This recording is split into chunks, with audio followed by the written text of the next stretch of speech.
Hello, this is Tiana Shoei, and I'm the host of the Made to Conquer podcast. This podcast is designed to encourage you to have a deep relationship with Jesus. Jesus told us to make every effort to enter through the narrow door, because when we stand before Him, we want to hear the words, "Well done, my good and faithful servant."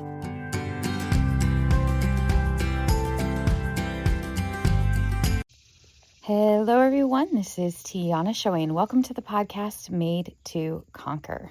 I am sitting out on my back deck and just having a small moment of gratitude with the Lord. So, story time, share a story with you guys. Some of you may or may not know that one of my just core hobbies, and has been a core part of who I am for as long as I can remember, is walking. I've been a walker since I was a young child, actually. I started walking at 9 months old. I started walking very young. And I've always loved long walks, especially through the woods. And that's something that has sustained me through adulthood. So Saturday mornings, when I have the energy, these days that's up and down, and I'm working on fixing that. But it used to be, without fail, on Saturday mornings, I would get up and go for a hike. And where I live, there's a lot of great hiking places. And the reason that I got Pip, the specific breed that I got, was because I also wanted a dog that I knew could hike long distances and not overheat, and it wouldn't be too much for them physically. And why I actually bought a dog and didn't rescue a dog from an adoption center is because not all rescues could handle the distances. I mean, I would love to be able to get out and get back to doing 15-mile hikes on Saturdays, because that's just kind of my thing. I love being outside and on the trail. So this past Saturday, I got up and got out for my morning hike with Pip. And Pip is quite the hiking dog. He has his little get-up gear. He's been professionally trained off leash, but I have an e-collar on him so he can't get too far. And I take him places where he's allowed to be on e-collar. And I also have a GPS tracker on him, so if something happens to him, I know where he is at all times. And almost 100% of the time when I hike, I bring dog spray with me, just in case we run into something that I need to be able to defend us against. And yesterday was the rare exception that I didn't have my dog spray with me. We were, the trail that we hiked on, the first 2.5 miles are up this beautiful single track, and we went around waterfalls and we played in the water. And then it ends on a gravel road that is very, very, very, very scarcely driven. So it's like a trail still, because it's still in the trees. There's no houses, nothing, except for this gravel road back in the woods. And that's kind of how we loop around. When we were about a mile from the car, there's a dog down at the end of the road barking and growling at us. And of course I get scared because Pip is my baby. And so I grab a big stick and I start telling the dog no, and I start shooing it away. And as I get closer, she's not moving. This dog isn't going anywhere. She rolls over on her belly, in complete submissive posture, puts her tail between her legs, wagging her tail, whining. And I could tell by looking at her, she was a young little female dog. And then she snipped at Pip a few times. I think she was scared, though. I think it was kind of a self-defense thing. And then once she calmed down, she followed us. And I tried to shoo her off because, I didn't know. I didn't know what damage she was going to do to my dog. There was no deterring this dog, none whatsoever. So she followed me back to the car. And, I was torn. I'm going to be honest with you. I was torn because I am an animal lover. I just adore animals, and I think that it really, when you read the book of Genesis and you understand our origin story, God put us in the garden and said to Adam and Eve, name the animals. Like, your job is to enjoy the garden I gave you and be with the animals that I created, for you to enjoy. So I think that there should be something very special that we appreciate about animals, because they were something God gave us to enjoy, and His perfect design was us, enjoying a perfect paradise with animals. And so there should be a deep connection that resonates with us with animals, because they are biblically a very special gift that God gave humans to enjoy. So I got back to my car, and you guys, it would have been an America's Funniest Home Video show watching me try to get Pip loaded in the car without her getting in the car. She jumped in, he jumped in, she jumped out, she jumped out. I mean, it was like, how am I going to get this dog not in my car? Because I honestly, I was worried. Like, what do I tried to get her in and like keep her separated from Pip because I didn't know if she was going to bite him. I didn't know if she was going to hurt him. And there was none of that was happening. He has like one of these things I put in the back seat that it covers both of my back seats, and it creates like a flat safe space for him. And so he knows he gets in there and jumps in there, but he can jump into the front seat from there or into the back of my car because I have a little CRV, so it's like a hatchback. And so he can jump through it. It doesn't hold him in his spot, but that's his spot. That's how he rides in the car, and that's how he's always ridden in the car. So, I mean, it was like a circus, the three of them.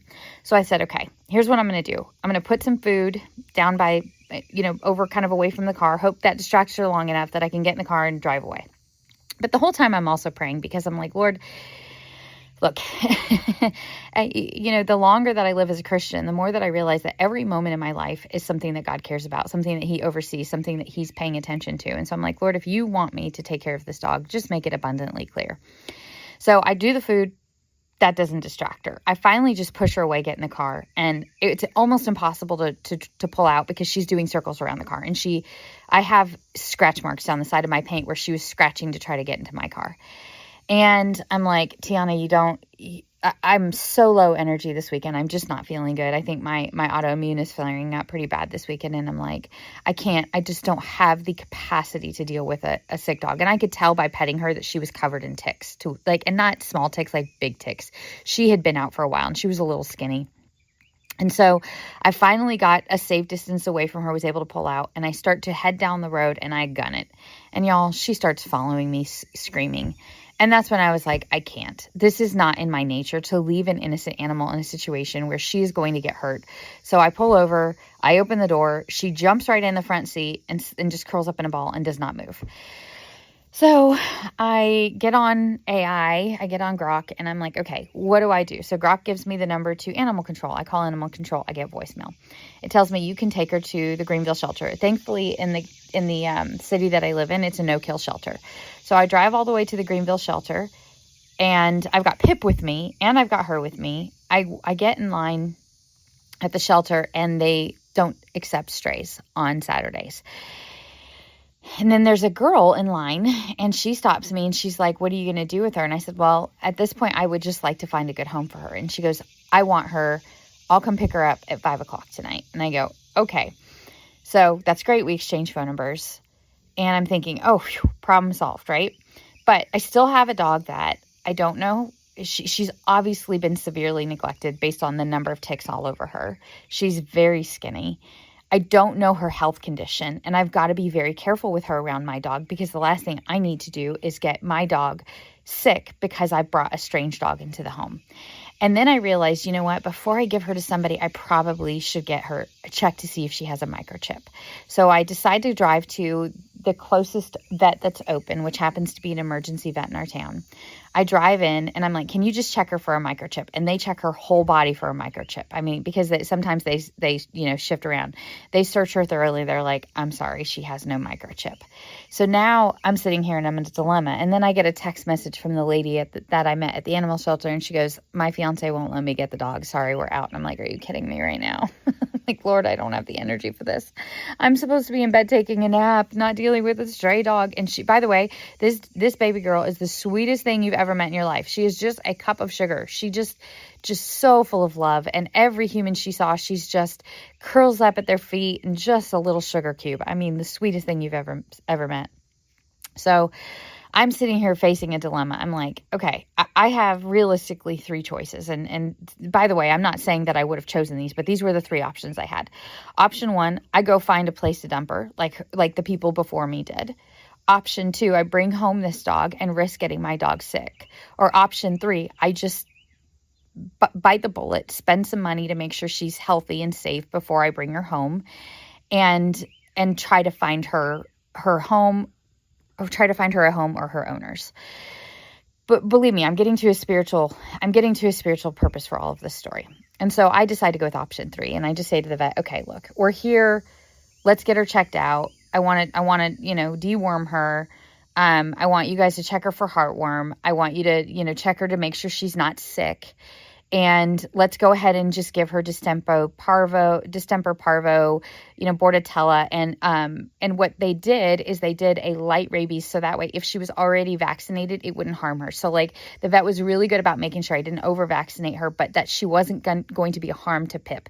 And then they also agreed to take all the ticks off of her because she was covered in ticks, but they couldn't bathe her. So I said, look, I need to get my dog home so I can take her over. There's like a place, like maybe a mile down the road from the vet, that it's one of those places where you can pay to wash your dog in their washing station.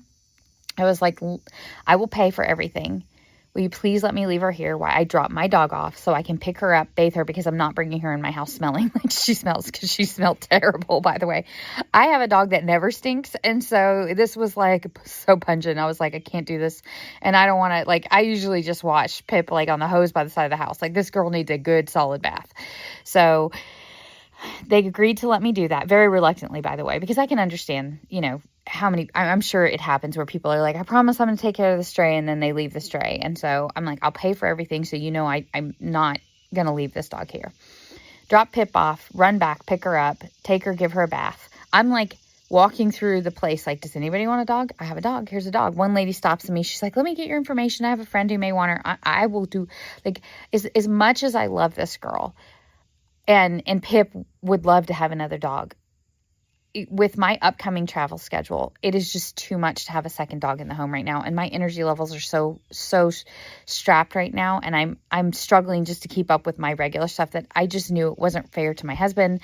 It wasn't fair to my dog, wasn't fair to me to add any more responsibility onto our plate right now. Especially because at this time I didn't know, is she housebroken? Is she a chewer? Is she going to destroy our house? Like, there's just so many things you don't know. And, thankfully Pip is fully trained, so I don't have to worry about any of those things with him. So I get her home and, very cautiously introduce her to Pip, and they get along just fine. The snapping ended and they were playing and running around with each other. And, unfortunately I had dinner plans, not unfortunately, but fortunately I had dinner plans. So I didn't have any time by the time I got home and got in the shower to really post anything on Facebook or do anything with her. My husband was a little less than thrilled that I brought home a dog because he thought I was trying to covertly sneak in a second dog into the house. I may have done that with Pip. I may have covertly snuck him in without really, getting his sign off until the dog was already home. I was like, I promise you, honey, that is not what's happening here.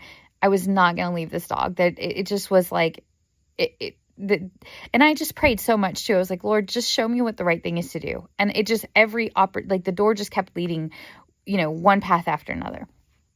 So, got home last night, and unfortunately, because she had been so starved and so thirsty for so long, everything she ate, she was throwing up. And it wasn't because she was sick, because she was going to the bathroom. It's just because her stomach couldn't handle the volume of food she was trying to feed her. And we were just giving her too much, and too much water, too much food and water too soon after, having been out in the wilderness for too long. And so I double checked with the vet, and they said, yep, that's what's going on. And they gave me a second dosage of her dewormer and heartworm medicine, because she didn't have it in her stomach long enough to actually have affected her. So we kind of did the math, and they're like, just give her a little bit of food. Don't feed her too much. Don't let her have too much water until her stomach is ready to handle all of that. And so I was just really stressed out about that, because I'm so tired and I have a busy week, and I just really needed some rest. And so last night I tossed and turned all night, and I was just like, Lord, I trust you with everything, and I trust that I'm a steward of the things you've given me. So you brought this dog in my path. You want her taken care of. Can you please help me find a home for her that is going to be a good home where she's going to be safe, so I don't have this stress, because I can't even explain to you how much stress I had last night. If I slept 3 hours last night, that would have been a miracle. And so, sorry, a big horsefly just landed on me. And if you don't know anything about horseflies, they are mean little things. So apologize, I got a little bit spooked there for a second. So anyway, I was just really tossing and turning and praying about it all night. And so I woke up at 1 o'clock in the morning and checked Facebook, because I had stayed up all night posting stuff all over Facebook trying to find her home. It was obvious she was dumped. And even I have a friend who works in veterinarian medicine, and she was like, the size of the ticks, the neglect, how skinny she is, I don't know that you want to find her home, because it's obvious that she was not in a good home. but I wanted to do the right thing. I wanted to try to find her home, posted all over Facebook. Which, side note, it's amazing to me how nasty some people can be on Facebook about this kind of thing. I got a lot of really interesting comments, but that's neither here nor there. And I'm just stressed out about it, and I'm praying about it. And so at 5 o'clock, I get up, and there's a message in my inbox, and it's this lady, and she goes, "We just lost our blue heeler, and our family is devastated." He was just old, it was his time to go. And she goes, "We've been looking for a new dog." And she sends me her address. And I kid you not, you guys, she lives less than a mile from me. I literally walk past her house on a regular basis. She is around the corner from me. And you have to understand, like, I live in the country, so I can't throw a rock and hit my neighbor's house, and any of my neighbor's houses. So they live like 6 houses down from me, which in the country is, a little ways, but they live less than a mile. And she's like, "We would love her. Our hearts have been aching since we lost our little boy." And she sends me all these pictures of her kids playing with their dog. And I write her back. And this is like 5-something in the morning, because I didn't sleep all night, tossing and turning, thinking about this. And also worried I don't want Pip to get too attached, because Pip was absolutely loving her. Pip loves to play with dogs. And so I write her back. I'm like, "You're not going to believe this, but here's my address. We live like around the corner from each other, and you're welcome to have her." And I told him the history. I think she's housebroken because she didn't have any accidents. She goes potty when I take her outside. She slept in a crate last night, no problem. And I kind of walked through the whole history with her. I'm like, "If you guys are a good home, she's yours to have."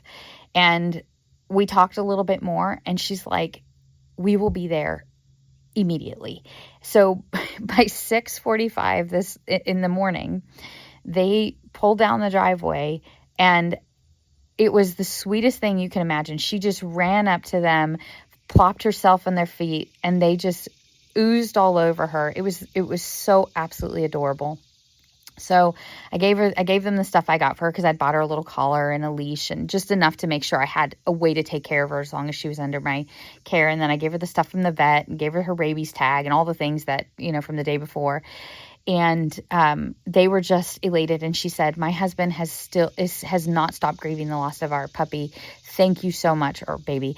"Thank you so much. You have no idea how much of a blessing this is. We have 2 twins at home, 15-year-olds, that are going to lose their minds when they meet her."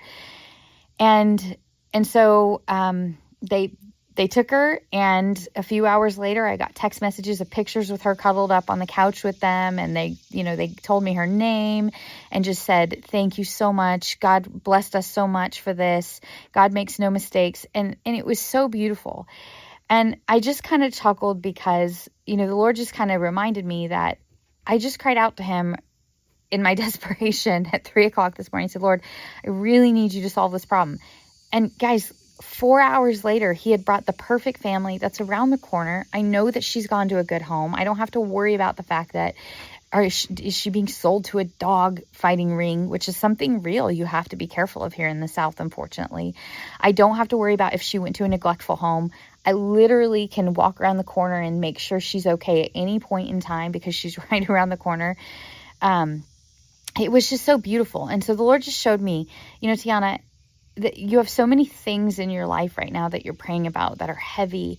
And I know it feels like I don't hear your prayers, but I do. And he showed me, I heard you crying out to me this morning, and I had a plan all along for you to bless this family. And you were the one that I chose to steward this puppy into their home. And it was just such a good reminder that sometimes it can feel like, is the Lord hearing my prayers? Is he moving in my life? And then he just gave me this it was less than a 24-hour period of time, because I found her, sometime around noon yesterday.